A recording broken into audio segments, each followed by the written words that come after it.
Ashland wakes up today buried under piles of garbage, and we can feel it everywhere. Our police stations, our fire stations, even our crematoriums. They're all overflowing with trash. With garbage piled high, the efficiency of our essential services is plummeted. Our police stations should have 6 cars protecting our streets, but with the trash crisis, we're down to just 3 patrol cars. And those 3 cars can't even handle the wave of crime overtaking our neighborhoods. Of our 2,500 citizens, 207 are criminals, and they're succeeding at 100% of every crime they commit. Our families don't feel safe, businesses are frustrated, and citywide happiness is dropping rapidly. So today, we're going to fix our garbage problem. But before we do that, I forgot to make the road coming out of the city 3-lane asymmetrical like this lane. And I'm going to get that done and fix traffic just like last time. I can't believe I'm back here. For some reason, I couldn't find the road in Road Builder, so I just remade it, nudged it over a bit so that the through motion is prioritized, and then just fixed up the traffic control. Alright, now back to our problem. You can see that we have our overpiling trash at our police station and our fire station, and that's leading to a whole bunch of crime pretty much everywhere. So we're going to go with this tile right here. It's relatively flat, has a very cheap tile upkeep. Now, usually you wouldn't really care whether the area you're choosing for your landfill is flat or not, but in this case we can say that the city plans to sell off some of the extra space to some businesses, and the operational cost of creating the landfill on the flat area will be much easier than having to do a bunch of grading. So we're going to start our road here, come in at a 90, put an additional road up here. I want to use the complex curve tool and make a nice sweeping clean connection into here. We'll also turn on constant slope and ground level. That gives us a nice clean road that follows and respects the topography. Now I'm just going to continue this road down a little bit. In the future, I could see this road making its way all the way down the hill and connecting up with somewhere else. Then we'll add a second road in here and then do the same thing with the curve tool. We'll just connect right in, make a nice sweeping motion. For placement, I want this to be placed very close to the edge of the tile, if not on the edge of the tile. We need to run a road in front of it, so we'll need to keep that in mind. And maybe we'll run a road beside it as well. Unfortunately, we'll need to take a small 100k loan to pay for all of this. Now we'll start by running our roads along the edge of our tile. I'll connect into the highway temporarily to give me a sort of guideline. Okay, now with our road in place, we can place the landfill. Place it right along the edge of the tile, but we want to leave about 1 or 2 units for a road to run through it. Okay, now we just need to stretch out our surfaces and fill out where we want our landfill to be. Looking at this, I think it might be too small, but we'll roll with it. I'm going to keep a separation of 1 unit from the road just so I can add some trees. Now we'll add a road beside it. Make sure anarchy's off, of course. Now, if we had more money, I would have loved to run direct roads right to the landfill. Unfortunately, we don't, so we can't do that, but I'm thinking in the future that might be something we return to fix. Now I want to add a second connection here, 6 units away from the highway, just to give us some space. We'll delete that road. We'll create a little node, turning anarchy on, delete that road, and then we'll make a nice sweeping curve into this road, and it's going to look nice. I'm going to clear some of these trees so I can see what I'm doing. I want to add some industrial, and maybe we add it on the hill, and we tell the businesses to front the cost of the development there. We're taking the prime land for ourselves and then giving the not so good land to the businesses. And there's a little space right here. I'm going to save it for future landfill expansion. I don't really want to have to use it, but again, I think we're going to have to use it. As I was thinking about how to build the road infrastructure down here, I really thought, wait a minute, we have a really flat space that businesses would jump on immediately, and it's already using the existing infrastructure, so it's an easy sell. Before I build out some industrial right in that little plot there, I'm going to extend this road just a tiny bit. Okay, now I want to run some alleys through here. We're going to keep a 1 unit separation from the highway. Now I want the buildings fronting Brook Lane, so I'm going to remove all of the zoning on Park Lane, and we're going to add it in. Now before I click play, I just want to add some trees to the outsides of the landfill. I think it's going to look a lot nicer, be a lot easier on the eyes. Also, I noticed there's a path here for a potential connection. I'm going to add it in. I don't know if it makes all that sense. I would imagine there's some sort of gate there. Maybe we'll add one in the detailing section.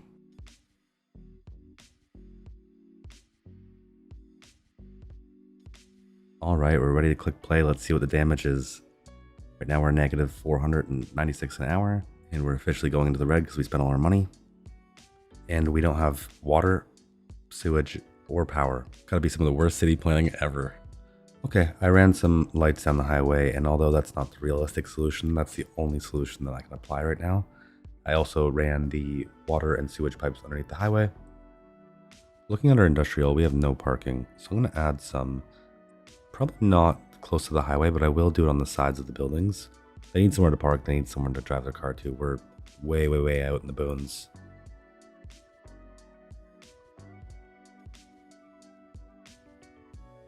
Okay, since we're bleeding money anyways, I'm going to do a bit of detailing. I'll probably go way too far beyond into it, like I always do. First, I'm going to delete these fences around all the buildings, and then I'm going to do the surfaces next. I have this great pack by G87, and it's the Concrete Surfaces pack. He just released it not too long ago, and I've been excited to use it. For this building, I can't actually see where the lanes are, so I'm just going to turn on Show Markers, and that'll show it to me, and then I can finish it up by adding a few points. And then I'll just do the same thing over here. Now it doesn't really matter which surface I use next, but I want to get rid of the grass, place the surface down. If we don't like the surface, we can always just replace it with the bucket tool. But for right now, I'm just going to pull out that surface, get it stretched across, and remove all the grass.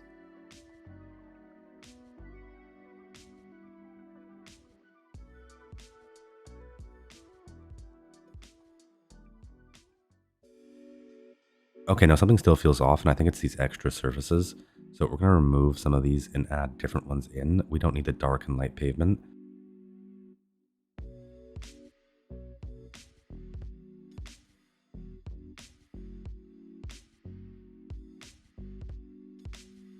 And because these surfaces overlap, we can place them right on top of roads. And I think this is what's really going to improve our look.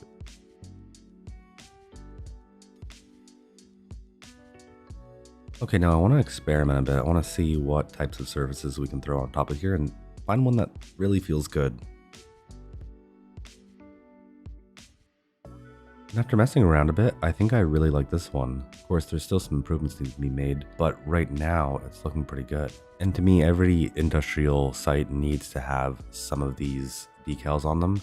It really completes the look. It makes it feel so much more dirtier and just real.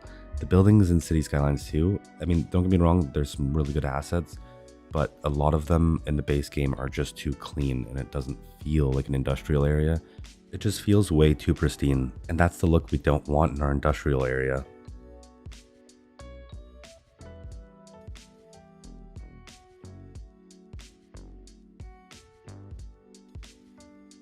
And I really do love that so much more. Now for the roads, we're going to add some decals to them as well, just to really make this seem like it's been worked in.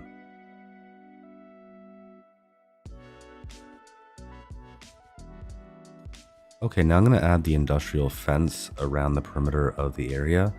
This isn't really to keep people out, it's more so just to keep the workers from running into the highway, or maybe someone comes and crashes into the fence. I'd rather the fence than the people. And to finish up, we're just going to recolor this to be black. No, that's way too dark. Something more like, yeah, that works. So we'll recolor the fence into kind of like a darky gray. And looking at this grass portion right here, it really does feel a bit odd with it here. So I think we're going to take some of our concrete and stretch it out along the fence. And right here, I'd imagine there's some crates, there's some basic industrial stuff that you see, maybe some materials, tools, etc. We're going to add those in as well.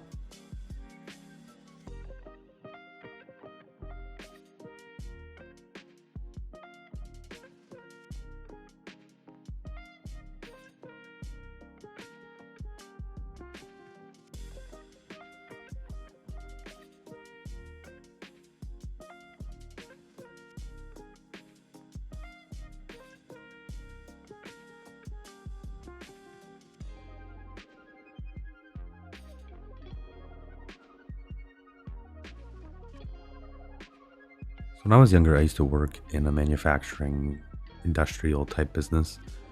And the one thing I appreciated the most was having benches outside to go sit, eat, get some fresh air, and just do anything else.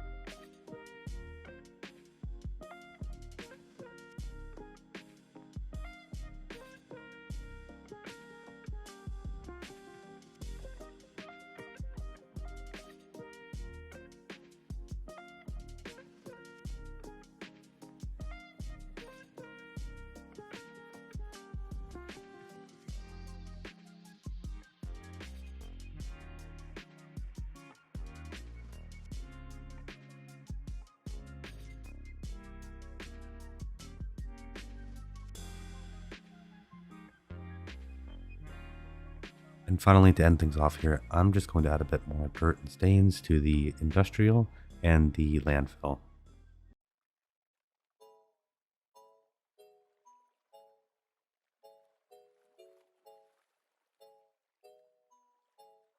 And spoke too soon. It's just like I thought. We used up our landfill space so quickly that we need to expand it just a bit. Really, this problem's not going to go away until we get an alternative means of dealing with trash, like recycling. But in the meantime, I think this is what we're going to have to do because we can't afford anything. We keep balancing and teeter-tottering between going in the green and going in the red, and it's been a tough balance.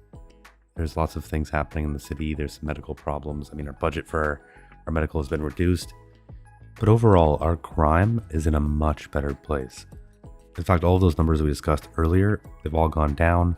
We got green coverage everywhere. So this is something I'm pleased with. This means we actually hit the goal and our trash was able to fix our crime. I'm actually really pleased with how this came out. You know, it looks dirty. It looks a bit messy.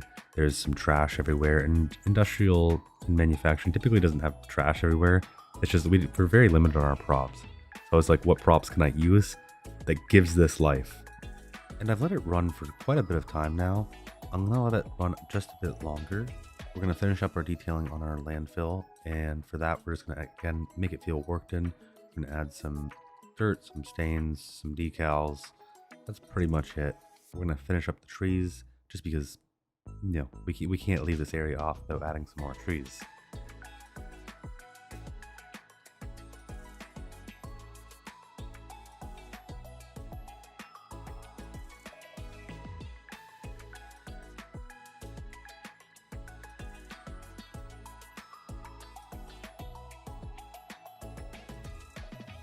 And there we go. This finally feels complete. I know it sounds silly, but trees really do make the area.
And there we go, Ashland is finally back on track. If you've enjoyed watching our little city overcome its challenges today, please like, subscribe, and let me know your thoughts in the comments below. Thanks again for spending your time here in Ashland, and I'll see you in the next one.